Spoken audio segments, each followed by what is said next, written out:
This is Hannibal back here from thehannibaltv.com with a daily wrestling news update. Jerry Lawler, one of the all-time greats in wrestling, WWE Hall of Famer, who I have interviewed.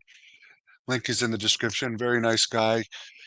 His WWE contract has expired as far as being an announcer. He's still under a Legends deal, so don't expect him to reunite with Jim Ross in AEW, at least until that Legends deal expires. I think we'd all love to see that. Of course, they don't use Jim Ross recently re-signed, but they don't use him very much in AEW. And they certainly don't use his booking mind there. And of course, I reported yesterday, apparently Lawler needs knee surgery, still has some side effects of his stroke a couple of years or last year. And then he had a heart attack famously in Montreal a number of years ago. So he's a fighter. Apparently,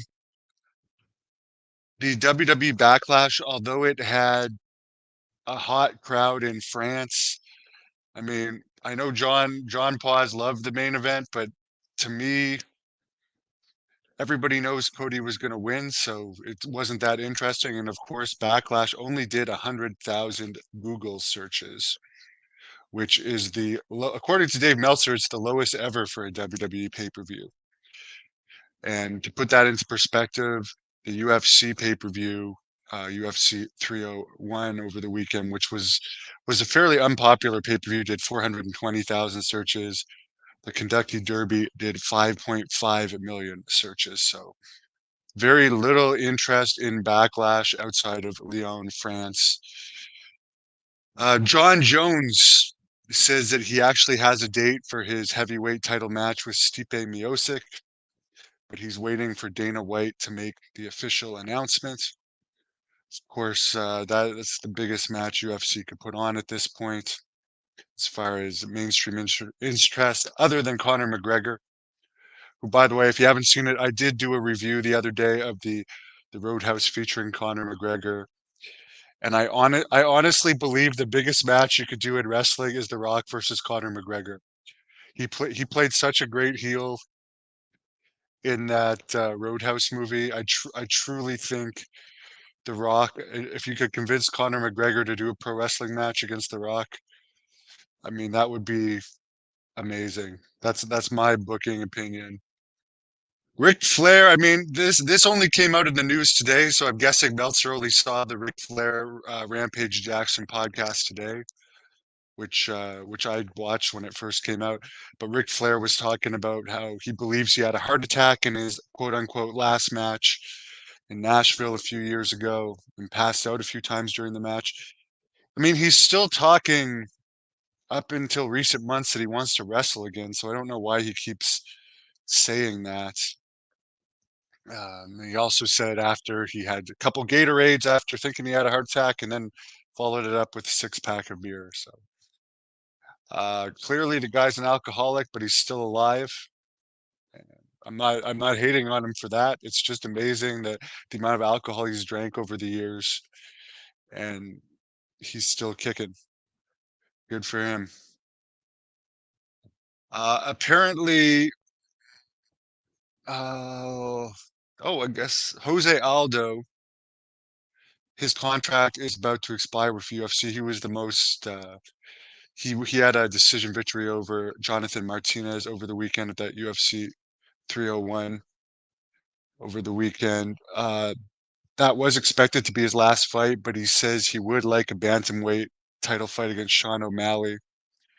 But he said he's also had an offer to box on the undercard of the Mike Tyson Jake Paul fight this coming July in Arlington, Texas. So he could probably get a really huge payday there. Someone says Paris has an 80,000 seat stadium, good future WrestleMania site. Well, they only, as hot as that crowd was, that arena can hold 16,000 in Lyon, France, and they only had 11,000. So it was sold out for the setup, so sold out for the amount of tickets that they blocked off. We saw in Philadelphia that, with a smaller stage, they could open up a lot more seats, and for whatever reason, they didn't do that in France. They still had a massive gate, but, cities pay WWE for WrestleMania. Apparently, London is likely gonna probably pay the new mayor that or the mayor that just got reelected is interested in bringing it to London in the near future. It's probably gonna pay a large site fee, but, um oh, yeah, the other thing I was gonna mention is, uh for this Drew Gulak guy that no one ever talked about while he was under contract for the 8 years he was under contract. Supposedly was making over 250,000 a year for having a very, forgettable career in WWE. Triple H denied that his release had anything to do with Ronda Rousey complaining about him, which, I mean, they took him off TV right after those allegations came out. Coincidence, probably, that his contract expires around the same time. But apparently he took a shot at this Fightful media source, saying that it wasn't credible, as far as news sources. But it's funny because they invite Fightful to all of their, if you want to call them, press conferences, which they seem to have overall very protective questions, although sometimes some good ones slip through. But it's like if you don't find them to be a credible news source, which I don't know really if they are or not. They have some right, some wrong, as most news sources do. But like, why do you invite them to your press conferences if you don't find them credible? I find that a little unusual. Um, but yeah, WWE is weird sometimes. Apparently, also for this Drew Gulak guy, who I'm actually sick of talking about, Shawn Michaels, who's head of NXT, has supposedly talked to him, according to Fightful, before he was fired, about targeting injuries of wrestlers during matches. So in other words, wrestlers that are injured, he won't stay away from the body part during matches. He'll keep going after it. Again, I mean, the guy's not over. That's the main reason you should fire him. But it seems like there wasn't much good about this guy. If the Ronda Rousey story is true, and then he's purposely going after injured areas of wrestlers in matches, allegedly. How the hell did he have a job over 250,000 a year for so long? Because Meltzer said he was under a full-time WWE wrestler's contract, which pays more than any NXT wrestler makes. And the max capacity of an NXT contract is 250,000. Oh, also, Kevin Owens' contract is supposedly going to expire in 9 months. He's saying he doesn't know where he's going to go. I mean, it's clear that although they like him in WWE, great politician, supposedly Triple H and him are friends. You can't see him getting a top spot there as far as a championship run again anytime in the near future. Is when he was champion, it wasn't really successful. It was at a low point. There was issues with guys like Brock and Goldberg wanting to squash him, which they did. Uh, and he's not going to get in there and win the main title, obviously, with people like Cody Rhodes, The Rock, and Roman Reigns fighting over it. He's not in their category. I heard that he makes over 2 million a year. He could probably get a contract much like Drew McIntyre's for 4 million this year if he resigns. To go to AEW, they would probably use him more as a top guy, and he could make more probably by going to AEW. So we'll see. We'll see. That's my honest opinion. For him, he might be better off going to AEW and being one of the main like more in championship contendership there. Because certainly, I mean, fame doesn't seem to have anything to do with who they make champions.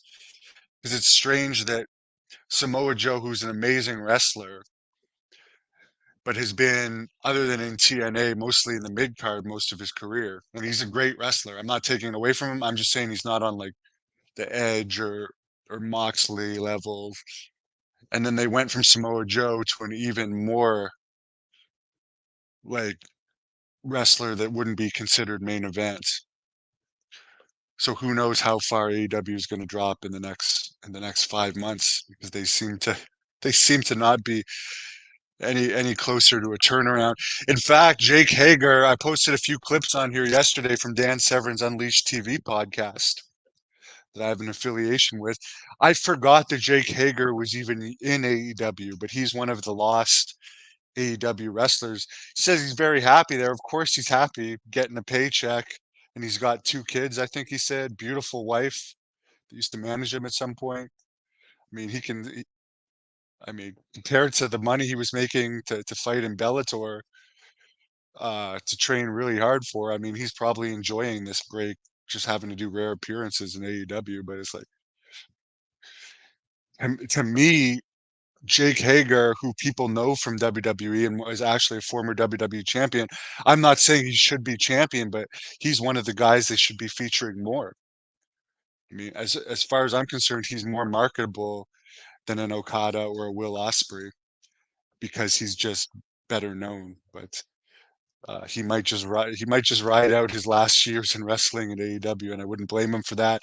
Supposedly he has a degree in finance, so I would imagine that he looks at it as just a great financial situation being in AEW.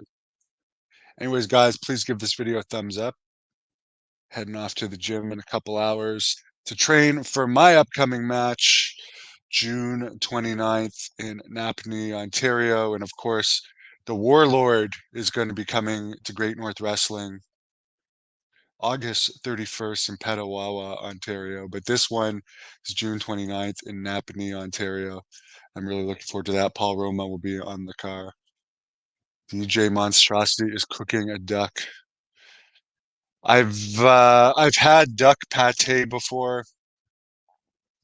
I've tried duck um, as the actual meat. And I'm not a big fan, but you probably know how to cook it better. So enjoy. Reminds me of the old game Duck Hunt for Nintendo. Anyone ever play that? Super Mario Brothers and Duck Hunt, where you had that gun, you had to shoot the ducks. Old school video games. Yes, this is live, but I'm going off the air now. Have a great afternoon. Thank you for watching the Hannibal TV.